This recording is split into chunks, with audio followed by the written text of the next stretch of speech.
धूप वाला गांव एक खुशहाल जगह थी। हरे भरे खेत दूर दूर तक फैले हुए थे। रंग बिरंगे फूल हर जगह दिखते थे। हवा में हमेशा हंसी की आवाज गूंजती रहती थी। गांव वाले नेक दिल और सीधे साधे थे। वे खूब मेहनत करते थे, लेकिन एक दूसरे के लिए हमेशा वक्त निकालते थे। धूप वाले गांव में जिंदगी शांत और आनंद से भरी थी। बूढ़े थॉमस एक दयालु किसान थे। वह अपने खेतों में मेहनत से काम करते थे और गांव के सभी लोग उनका बहुत सम्मान करते थे। उन्हें अपने पालतू बकरे टिंकू से बहुत प्यार था। टिंकू हमेशा थॉमस के साथ रहता था और उनके हर काम में मदद करता था। टिंकू एक नटखट बकरा था। वह बहुत चंचल और शरारती था, लेकिन थॉमस को उसकी हरकतें बहुत पसंद थीं। उसे सबके साथ मजाक करना बहुत पसंद था। गांव के बच्चे भी टिंकू के साथ खेलना बहुत पसंद करते थे। एक दिन एक शरारती बंदर गांव में आ गया। वह बंदर बहुत चालाक और तेज था।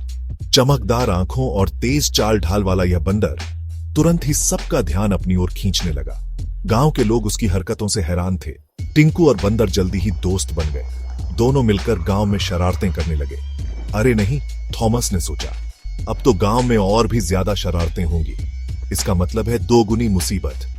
थॉमस को अब समझ नहीं आ रहा था कि वह इन दोनों शरारती दोस्तों को कैसे संभालेगा। गांव वालों को अपने आम के पेड़ों पर बहुत गर्व था। उनके बगीचे में लगे आम के पेड़ पूरे गांव की शान थे।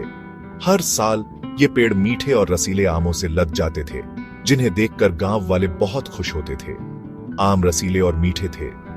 इन आमों की खुशबू दूर दूर तक फैल जाती थी और लोग इन्हें खाने के लिए तरसते थे।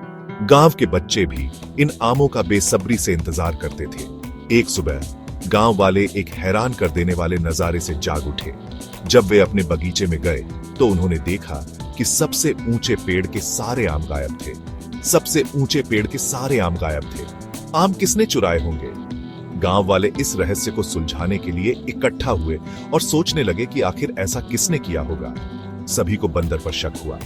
बंदर हमेशा शरारतें करता रहता था और गांव वालों को परेशान करता था, इसलिए सबको लगा कि आम चुराने का काम भी उसी का होगा।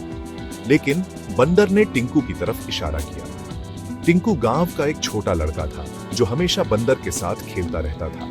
बंदर ने कहा कि उसने टिंकू को आम चुराते हुए देखा है। टिंकू ने बदले में अपने खुरों से बूढ़े थॉमस की ओर इशारा किया। थॉमस गांव का सबसे बूढ़ा आदमी था और उसे आम बहुत पसंद थे। अब गांव वाले और भी उलझन में पड़ गए थे कि आखिर सच क्या है। Section 4, the sticky situation. Thomas, Tinku और बंदर को गांव के चौक में लाया गया। गांव वालों ने उन्हें शक की निगाहों से देखा। तभी उन्होंने कुछ अजीब देखा। थॉमस की दाढ़ी आम के रस से चिपचिपी थी। थॉमस ने कबूल किया कि उसे रात में भूख लगी थी। वह पेड़ पर चढ़ गया था और सारे आम खा गया था। गांव वाले जोर जोर से हंसने लगे। Section 5, Laughter in the Air. This is a tale of joy and camaraderie in a small sunny village where laughter was the essence of life. सब जानते थे कि बूढ़े थॉमस को बहुत भूख लगती है। वह हमेशा कुछ न कुछ खाने की तलाश में रहता था और उसकी भूख कभी खत्म नहीं होती थी। गायब आमों का रहस्य सुलझ गया। गांव के लोग हैरान थे कि उनके आम कहां जा रहे थे, लेकिन जल्द ही उन्हें पता चला कि यह सब एक मजेदार खेल का हिस्सा था। बंदर असल में टिंकू पर अच्छा प्रभाव डाल रहा था। उसे नई चीजें सिखा रहा था और उसे हंसाने के लिए प्रेरित कर रहा था।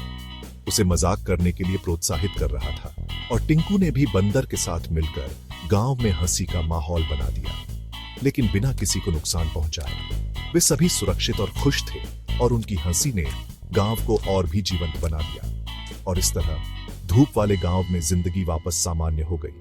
हर कोई खुश था और गांव में फिर से शांति और खुशी का माहौल था। उस दिन गांव वालों ने एक बहुमूल्य सबक सीखा। उन्होंने समझा कि हंसी और खुशी जीवन के सबसे महत्वपूर्ण हिस्से हैं। उन्होंने महसूस किया कि हंसी सबसे मीठा फल है और इस तरह गांव में हंसी की गूंज हमेशा के लिए बस गई।